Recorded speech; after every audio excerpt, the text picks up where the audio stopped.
Hey guys, so thought I would just check in today on a nice 88-degree day in the middle of Brooklyn, slowly dying in my bedroom. And what better thing to do when you're melting than think about magic? You go to your happy place where you draw a land whenever you need a land, and you don't draw a land when you don't need a land, and you just think about everything that makes you happier, which is mostly for me burning people to death in every format. But particularly, we're going to think about Commander today. So, I'm a big fan of Commander.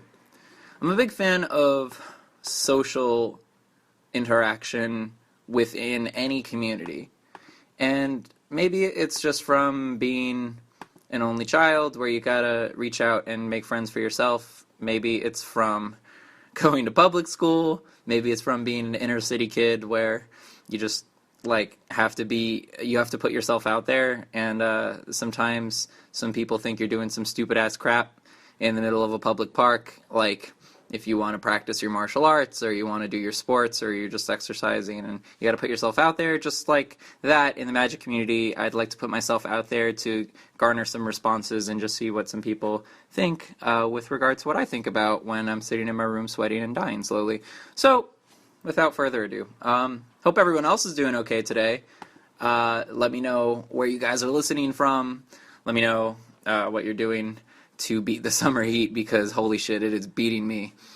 So Commander. So basically what I've been working on lately is trying to think more about what I want to get out of Commander, and this is all coming from the notion of proxies. And a little while ago, there was a really big stink in the community because there was a large shipment, I should just say a large influx of high-quality Chinese fakes of very expensive Magic cards, namely vintage playable and legacy playable expensive Magic cards, coming into the United States and Canada. And the problem for us as a community of Magic players is mostly the onus of store owners and vendors. The secondary market is particularly affected by this type of thing. Now, as a Commander player, that doesn't really bother me, but as a Magic player and someone that wants their community to thrive, it is a problem. So I posted on Facebook asking what people thought about high-quality fakes for the purposes of purely casual kitchen table Magic and testing for competitive events.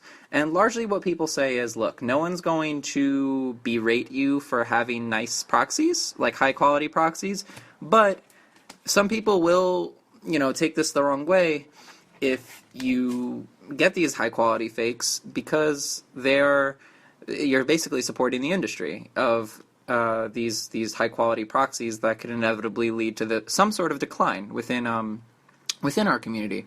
And so what this had me thinking about was, all right, well, does my love of Commander usurp my love of of Wizards as a company?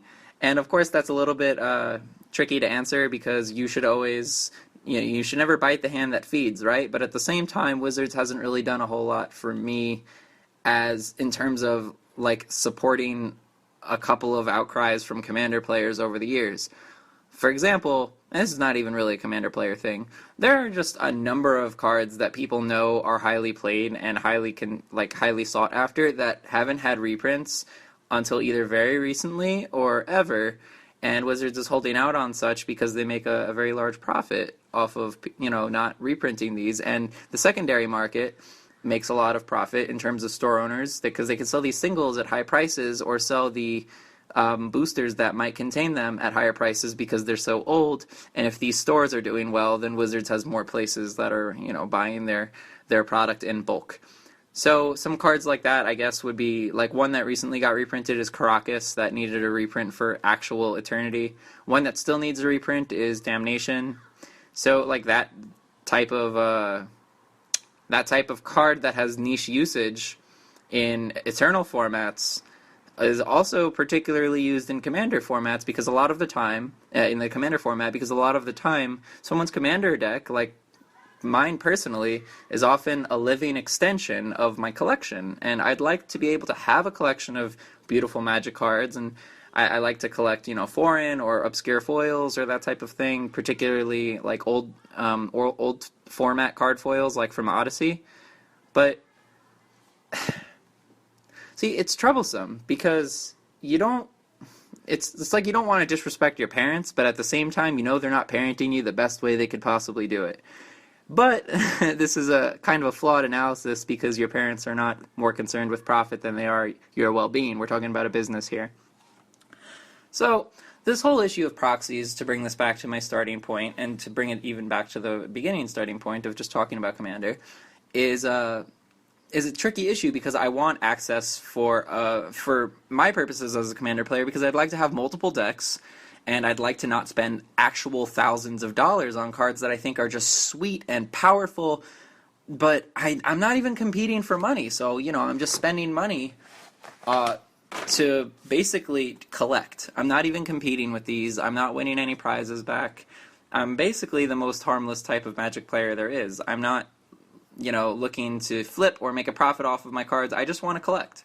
And being that I just want to collect, and Magic is so extensive and it's always coming out with new and awesome and sometimes very expensive cards, proxies are a very alluring alternative. And I hate to say it, but I'm more swayed towards using these nice proxies than I am towards just printing out like paper and putting paper over commons, because it looks crappier and it looks like you don't care and it feels like I'm not playing with Magic cards to me. But if just for the purposes of testing, I guess I have to suck it up. What am I going to do about that? Nothing, really. I can't use a proxy that's nice enough that will emulate a Magic card that also won't get a whole bunch of people pissed off. So where can I go from here? Some people will say, well, fuck everyone else, just play the game for yourself. Like, don't do something illegal, obviously. Like, don't go counterfeiting Magic cards. But apparently, according to Wizards, any sort of proxy is counterfeiting. So, kind of at a tough standstill in terms of ethically behaving within the Magic community. I'm not interested in passing off proxies as real for the purpose of flipping for a profit, like trading a fake Snapcaster Mage for, like something that's actually worth value, that's a real Magic card.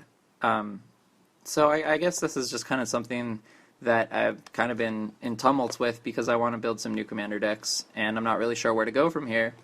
I'd like to definitely own the real cards in time, but why buy the cards if I'm not even sure if I've tested with them yet? I'm not sure I even want them, if they're not going to be a good fit, and I don't want to keep them, and I'm like $100 down on a Liliana of the Veil or something like that, then shit. It sucks. I never really thought that Magic would have me really considering purchases and ethical decision-making like this. I really thought the only decision-making I do is what deck do I want to play and do I want to keep my opening hand. So, I hope this didn't come out as, too self-centered. Like, I know obviously, like, a lot of people are just going to roll their eyes and say, like, this kid thinks the world revolves around him, that he's the one that is really facing big financial decisions, and in reality, I don't even have a lot of disposable income for Magic, which is why proxies are so alluring.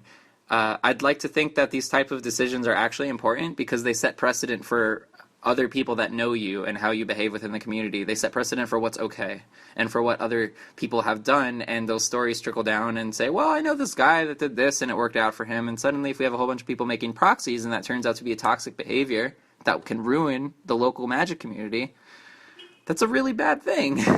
On the other hand, if it really is a cheap alternative that had, negligible negative impacts on the local Magic community and people generally tolerate it, then it's a great thing.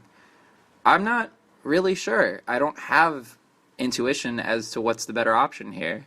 And I think that if I wasn't considering the bigger scope of this community, if this community truly wasn't great and worth thinking about, like, we're trying to be an inclusive community and progressive and get people playing all different types of formats so they can get what they want out of the game and learn things that are bigger than Magic itself.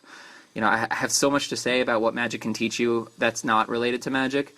then I wouldn't be actually at a problem here if I really didn't think about the community's health. But it's a good problem to have when your community is so fucking awesome that you really do think of it like a child, and you're like, what is the best thing for me to do here? What's the line of play? IRL, guys.